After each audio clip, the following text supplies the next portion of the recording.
സ്വർണത്തിന് ലക്ഷങ്ങളുടെ കണക്ക് മാത്രമേ പറയാനുള്ളൂ. പഴയ നിരക്കെല്ലാം തന്നെ മാറി. ഞാനിപ്പോൾ നിൽക്കുന്നത് MG റോഡിലെ തിരുവനന്തപുരത്ത് MG റോഡിലെ ചുങ്കത്ത് ജ്വല്ലറിയിലാണ്. അവരുടെ സ്ക്രീനിലും ഇങ്ങനെ പുതിയ നിരക്കെല്ലാം തന്നെ പ്രത്യക്ഷപ്പെട്ടിട്ടുണ്ട്. അങ്ങനെ 1 ലക്ഷം നമ്മൾ പ്രതീക്ഷിച്ചിരുന്ന പോലെ 1 ലക്ഷം ഏതായാലും സ്വർണത്തിൻ്റെ വില കടന്നിരിക്കുകയാണ്. ഇപ്പോൾ രാവിലെ സമയമാണ്, അവരുടെ ഒരു അറേഞ്ച്മെൻറ്റ്സ് നടന്നുകൊണ്ടിരിക്കുന്ന സമയമൊക്കെയാണ്. ഇപ്പോൾ ഇതിൻ്റെ ഇവിടെ നമുക്ക് ചില ആളുകളെയൊക്കെ കാണാം, രാവിലെയൊക്കെ ആണെങ്കിൽ പോലും സ്വർണം വാങ്ങുന്നതിന് വേണ്ടിയൊക്കെ ഇങ്ങോട്ടേക്ക് കൂടുതൽ എത്തിയിട്ടുണ്ട്. അപ്പോൾ നിങ്ങൾ എങ്ങനെയാണ് ഇത് പോസിറ്റീവായിട്ട് എങ്ങനെയാണ് കാണുന്നത്? ഈ ഒരു വിപണിയിൽ അമേരിക്കയിലെ ഏറ്റവും വലിയ ബാങ്കായ ഫെഡറൽ റിസർവ് അവരുടെ പലിശ നിരക്ക് കുറയ്ക്കുന്നത് കൊണ്ടുണ്ടായ ഒരു മാറ്റം തന്നെയാണ് സ്വർണ്ണവിലയിൽ വന്ന ഈ വർധനവ്. കൂടാതെ ഡോളറിൻ്റെ മൂല്യത്തിൽ വന്ന വ്യത്യാസങ്ങളും സ്വർണ്ണവിലയിൽ ഇനിയും പുതിയ ഉയരങ്ങളിലേക്ക് എത്തുമെന്നുള്ള പ്രതീക്ഷയോടുകൂടി തന്നെയാണ് എല്ലാവരും കാണുന്നത്. സ്വർണ്ണം ഒരു ഏറ്റവും നല്ല ഇൻവെസ്റ്റ്മെൻറ്റ് മാർഗം എന്ന നിലയിലും ആളുകൾ ഒരുപാട് സ്വർണ്ണത്തിൽ ഇൻവെസ്റ്റ്മെൻറ്റ് ചെയ്യുന്നുണ്ട്. എന്തുകൊണ്ടെന്ന് കൊടുത്താലും ആ മൂല്യം കുറയാതെ ക്യാഷായിട്ട് തിരിച്ച് അക്കൗണ്ടിലേക്ക് വരുന്നു എന്നുള്ളതും ഇതിനൊരു പോസിറ്റീവായിട്ട് കണ്ട് ഒരുപാട് പേര് ഇപ്പോൾ ഇൻവെസ്റ്റ്മെൻറ്റ് ചെയ്യുന്നുണ്ട്.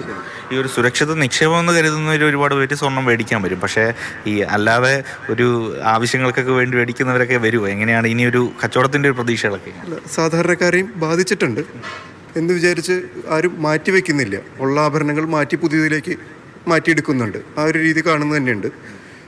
സ്വർണ്ണ ഉപഭോഗം കുറഞ്ഞു എന്നൊന്നും പറയാനൊന്നും ആയിട്ടില്ല. എല്ലാവരും മാറ്റി പുതിയ ആഭരണങ്ങളിലേക്ക് മാറ്റി മേടിക്കുന്നുണ്ട്. ഈ വില കൂടുന്നെങ്കിലും തിരക്ക് ഈ സമീപ ദിവസങ്ങളിലൊക്കെ ഉണ്ടോ? എങ്ങനെയാണ്? അത്ര വലിയൊരു ബഹളോ തിരക്കുകളോ മാർക്കറ്റിലില്ല എന്നുള്ളത് സത്യം തന്നെയാണ്. പക്ഷേ തീരെ മാർക്കറ്റ് ഡള്ളായിട്ടൊന്നുമില്ല, കച്ചവടത്തിൻ്റെ മാറ്റങ്ങളുണ്ട്. അദ്ദേഹം പറഞ്ഞൊരു പ്രധാനപ്പെട്ട കാര്യമാണ്, ഈ സ്വർണ്ണത്തിൻ്റെ വില ഇങ്ങനെ കൂടുന്നുണ്ടെങ്കിൽ പോലും അതിൻ്റെ ഒരു ഉപഭോഗത്തിൽ കുറവുണ്ടോ എന്നുള്ള കാര്യം സംശയമാണ്. പലപ്പോഴും സ്വർണം ഒരു പ്രധാന ഘടകമാണ് നമ്മൾ മലയാളികളെയൊക്കെ സംബന്ധിച്ചിടത്തോളം. ഇങ്ങനെ വാങ്ങുന്നതിന് വേണ്ടിയൊക്കെ എന്താണ് സ്വർണം വാങ്ങുന്നതിനാണ്? ഞാൻ ആൽഫഗിലെ ഡോക്ടറാണ്. കഴിഞ്ഞ 1 വർഷമായിട്ട് ഏകദേശം സ്വർണത്തിൻ്റെ വില ഇരട്ടിയായിട്ടുണ്ട്. ഇപ്പോൾ 1 ലക്ഷം ആയല്ലോ. അപ്പോൾ ഒരു നല്ല ഇൻവെസ്റ്റ്മെൻ്റ് എന്നോളം ഞാൻ ഇടയ്ക്ക് ഫണ്ട് വരുമ്പോൾ ഇങ്ങനെ വന്ന് വാങ്ങാറുണ്ട്. അങ്ങനെ വന്നതാണ്. ഇപ്പോൾ എന്താണ് നോക്കുന്നത്? മാലയാണ് നോക്കുന്നത്. വില കൂടിയൊന്നും ഒരു പ്രശ്നമല്ല, ഒരു നിക്ഷേപം എന്ന രീതിയിലാണ് ഞാൻ നോക്കുന്നത്. അങ്ങനെയാണ്. ഏതായാലും പലരും അത്തരത്തിലൊരു നിക്ഷേപ സാധ്യത കൂടി കണക്കിലെടുക്കുന്നുണ്ട്. ഇപ്പോൾ ഏതായാലും ഇനി ക്രിസ്മസ് ആണ് വരാനിരിക്കുന്നത്. അപ്പോൾ എന്തെങ്കിലും ഓഫറുകളോ അല്ലെങ്കിൽ കൂടുതൽ പേരെ ആകർഷിക്കുന്നതിന് വേണ്ടി എന്തെങ്കിലുമൊക്കെ കാര്യങ്ങൾ ചെയ്യുന്നു? തീർച്ചയായിട്ടും. ചുങ്കത്തിൻ്റെ ഏകദേശം ഒരു 11-12ഓളം ബ്രാഞ്ചുകളിൽ ശാഖകളുണ്ട്. അവിടെ എല്ലാം ഏറ്റവും കുറഞ്ഞ മേക്കിംഗ് ചാർജിൽ BIS HUID ഹോൾമാർക്കഡ് ആയിട്ടുള്ള ഓർണമെൻറ്റ്സ് മാത്രമാണ് ഉണ്ടാവുക.